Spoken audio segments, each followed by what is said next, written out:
नमस्कार, आप देख रहे हैं न्यूज़ फॉर नेशन और मैं स्वाति पांडे आपके साथ। जैसे जैसे कुर्नी उपचुनाव के मतदान की डेट नज़दीक आती जा रही है, वैसे वैसे कुर्नी उपचुनाव के चौसर पर पासे तेज होते जा रहे हैं। आपको बताएं कि इस कुर्नी उपचुनाव के चौसर पर राष्ट्रवाद, जातिवाद और विकास के पासे फेंके जाएंगे।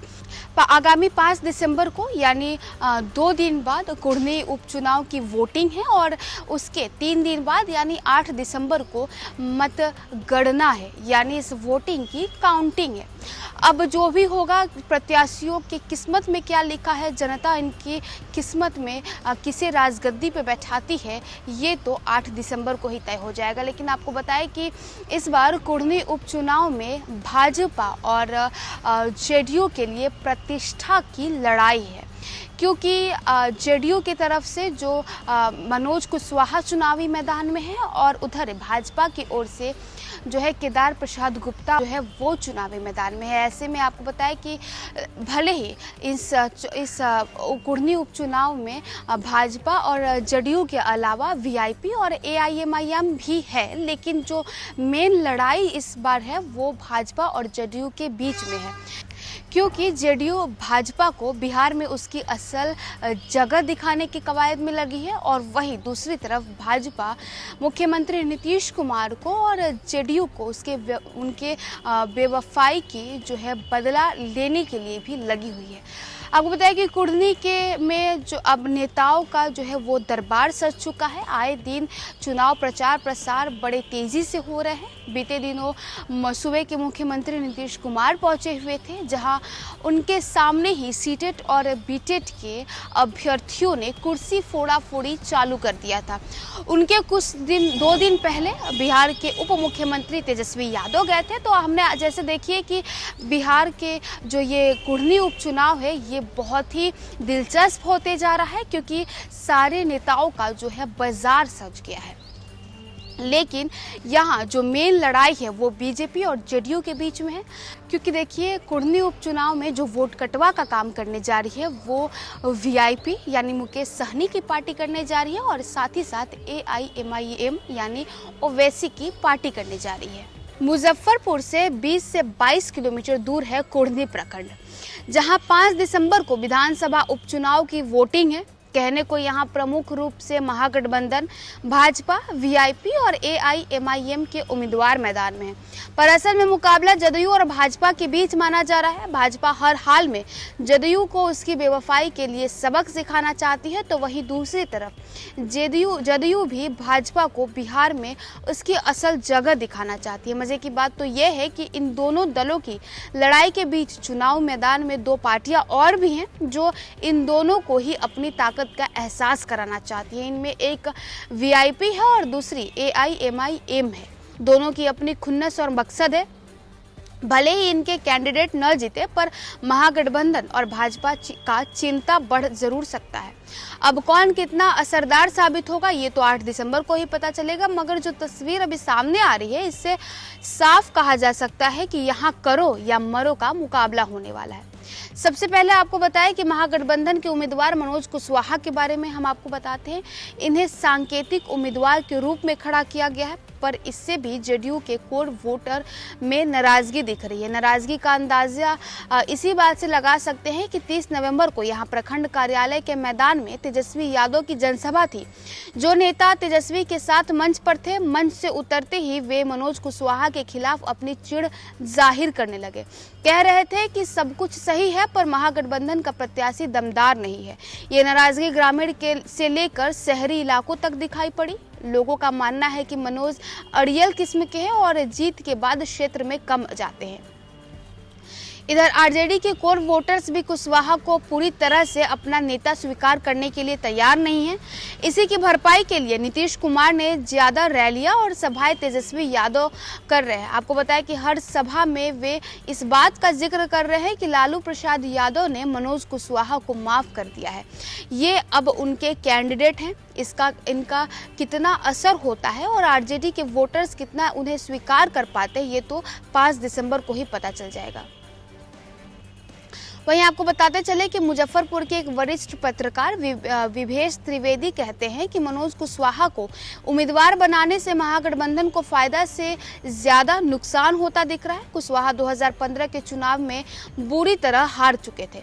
केवल हारे ही नहीं बल्कि 2020 में जब एनडीए गठबंधन के दौरान कुढ़नी की सीट बीजेपी के खाते में चली गई तब जदयू की तरफ से इन्हें बगल के मीनापुर सीट से टिकट दिया गया था। जनता की नाराजगी के कारण कुशवाहा को अपनी टिकट लौटानी पड़ गई थी। त्रिवेदी कहते हैं कि पूरे विधानसभा क्षेत्र में 39 पंचायत है, इनमें 23 पंचायत ऐसे हैं जहां कुशवाहा वर्ग के एक भी वोट नहीं है। हालांकि मनोज कुशवाहा के लिए कुछ राहत भरी बातें भी मैदान पर हो रही है। ग्रामीण क्षेत्रों में उन्हें ही विधायक के तौर पर लोग पहचान रहे हैं तो शहरी इलाकों में भी जनता उन्हें अब 2.5 साल के लिए मौका देने को तैयार है। इसका कारण है कि जनता से माफीनामे वाला वह स्टेटमेंट जो ललन सिंह और तेजस्वी यादव ने 30 तारीख को अपनी सभा में किया था। दोनों ने कहा था कि जाने अनजाने मनोज कुशवाहा से जो गलतियां हो गई हैं उसके लिए वे माफ़ी मांगते हैं। जनता से आग्रह है कि वे भी उन्हें माफ़ कर दें। इससे लोगों के बीच एक मैसेज स्पष्ट गया कि उन्हें अपनी गलतियों का एहसास है और ये माफ़ी भी मांग रहे हैं। एक बार माफ़ी कर भी दे और एक बार देख ले कि आखिर मनोज कुशवाहा करते क्या है। अब जानिए कि भाजपा प्रत्याशी केदार गुप्ता की स्थिति क्या है, जो यहां से एक बार विधायक रह चुके हैं। 2022 के चुनाव में इन्हें 1000 से भी कम वोटों के अंतर से हार मिली थी। अब लगभग 2.5 साल बाद उपचुनाव में भाजपा ने इन पर फिर से भरोसा जताया है। इनकी जीत को लेकर पार्टी फुल कॉन्फिडेंस में है, मगर ये उनका ओवर कॉन्फिडेंस भी साबित हो सकता है।